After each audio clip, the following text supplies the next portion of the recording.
નથી તો કશું જ નથી, લોયાલિટી નથી તો કશું જ નથી.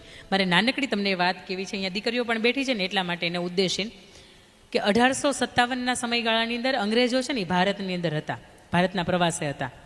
અને ત્યારે એક ઘટના એવી બને કે મહુવા બાજુનું એક ગામ, અને એ ગામની અંદર 12 વર્ષની દીકરી એ પાણી ભરીને પોતાની બેનપણીઓ સાથે નદીમાંથી આવતી હોય, અને ત્યારે એક અંગ્રેજ અધિકારી છે એ દીકરીની ઉપર નજર પડે. દીકરી બહુ સરસ દેખાતી હતી, 12-14 વર્ષની એની ઉંમર, અને એટલી બધી સ્વરૂપવાન દીકરીને જોઈને એ અંગ્રેજ અધિકારી છે એની ઉંમર પર મોહે છે, અને ત્યાં જઈને એનું બારડું પકડે છે અને નક્કી કરે છે કે આની સાથે લગ્ન કરવા છે.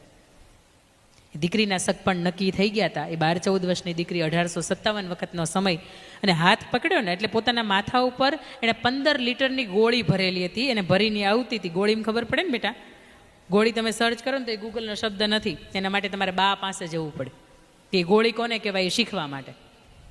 એ 15 લીટરની ગોળી પાણી ભરેલી છે.